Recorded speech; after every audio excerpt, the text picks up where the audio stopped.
Елмен бірге ер жеткендер бұл жай ғана тақырып емес, бұл тұтас бір буынның тағдыры. Тәуелсіздікпен бірге түлеп, елмен бірге есейген, уақытпен бірге шыңдалған жандар туралы сыр. Бұл тәуелсіздіктің 35 жылдығында 35 жасқа толған құрдастарымыздың, сондай-ақ осы жылдар ішінде ел дамуына үлес қосқан азаматтардың өмір жолы. Қайырлы күн. Бүгін біз ел тарихындағы ерекше кезеңнің белесінде тұрмыз. Еліміздің тәуелсіздігіне 35 жыл. Осы уақыт ішінде егемендікпен бірге өсіп, өз тағдырын ел тағдырымен байланыстырған жаңа буын қалыптасты. Олар бүгінгі Қазақстанның тірегі, болашағының кепілі. Ал бүгін біздің ашық әңгіме айдарының қонағы, тәуелсіздік құрдасы, номер 1 Заречный жалпы білім беретін мектебінің кітапханашысы Нұртаева Жанара Базарбаевна. Қош келдіңіз. Сәлеметсіз, рахмет. Енді сізге бірінші қоятын сұрағымыз, сіз тәуелсіздіктің құрдасысыз. Ел тарихындағы елеулі белестер сіздің есеу жолыңызбен тұспа-тұс келеді. Елімізбен бірге ержеттіңіз, тағдырыңыздың мемлекет тарихымен тығыз байланысты екенін алғаш рет өзіңіз қашан сезіндіңіз? Бір сөзбен айтқанда, алғаш рет жұмысқа орналасқан жылы, 2023 жылы мектепке орналасқанда сезіндім. Және де осы жайында бір ақпарат берсеңіз толығырақ. Тәуелсіздік мерекесіне орай біз бастауыш сынып оқушыларымен іс-шара өткізген болғанбыз. Сонда өзім тәуелсіздікпен құрдас екенімді сезініп, бір жағынан мақтаныш етсем, бір жағынан оқушыларға да тәуелсіздік туралы көбірек мағлұмат беруге тырыстым. Енді балалық шақ пен естеліктерге орала кетсек, 91 жылдардың басында қиындықтар мен қазіргі мүмкіндіктерді салыстырамыз. Сізде, бізде бала кездегі арманыңыз бен бүгінгі жетістігіңіз арасында қандай байланыс бар? Бала кезінде арманым өте көп еді. Сол армандардың барлығы орындалды деп айта аламын. Әрине 91 жылдары қиыншылық кез өте көп болды. Қазіргі жастарға оңайырақ деп ойлаймын. Армандарын орындауға қазір мүмкіндіктер өте көп. Мен ойымша 90-шы жылдар енді барлығы интернет желісі болмады, бұндай қазіргі сияқты мүмкіндіктер, кітапхана, барлығы GPT бар, біздің жұмысымыздың бәрін жартысын сол істейді, жеңілдетеді. Оқушыларға да сондай пайдасы бар деп ойлаймын. Қазіргі кезде кітапхана рухани байлықтың ордасы. Бүгінгі күні мектеп оқушыларының кітапқа деген қызығушылығы туралы не айта аласыз? Әрине, бұрынғы кезбен салыстыра кетсек, бұрын көбірек қызығушылықтары болған шығар. Қазірде жоқ деп айта алмаймын. Оқушылар күнде келіп қызығушылық танытады. Біздің кітапханамыз бір жыл ғана болды ашылғаны, жаңа кітапхана.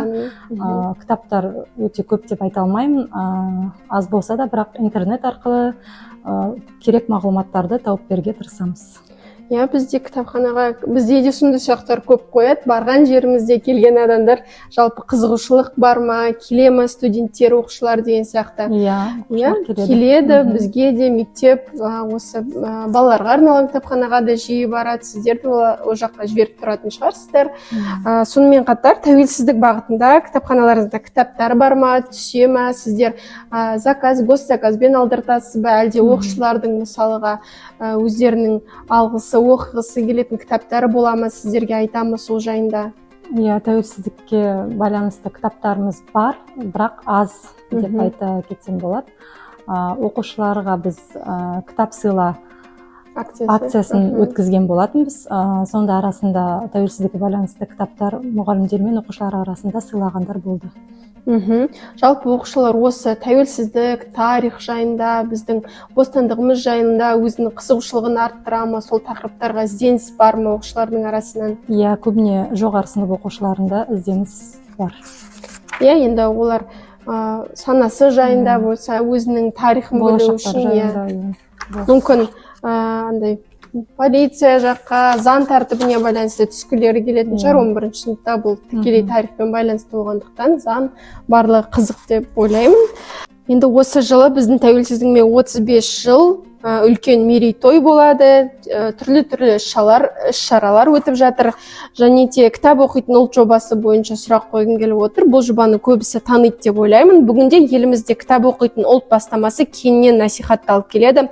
Кітап оқу жеке адамның қалыптасуына және де елдің дамуына қаншалықты әсер етеді? Өзіңіз соңғы рет қандай кітап оқыдыңыз, қандай кітапты оқуға кеңес берер едіңіз? Кітап оқитын ұлт жобасы әрине өте маңызды деп ойлаймын.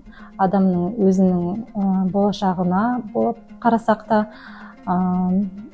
жеке тұлға ретінде де адамға кітап оқу өте маңызды деп ойлаймын.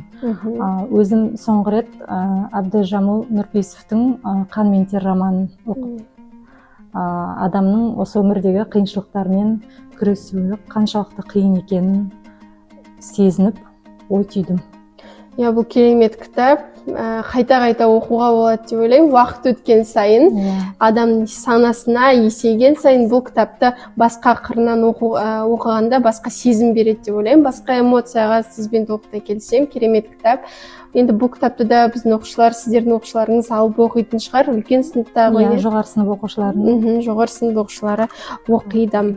Шынымен де бұл керемет кітап, келісемін. Біздің кітапханамызда да бар бұл кітаптар, жиі алынып отырады қолға.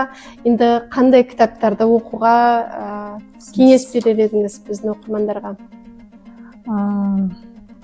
Ыбырай Алтынсарин көптеген роман, шығармалары бар, өте қызықты. Абай Құнанбаевтың өзіміздің сүйікті, атақты атамыздың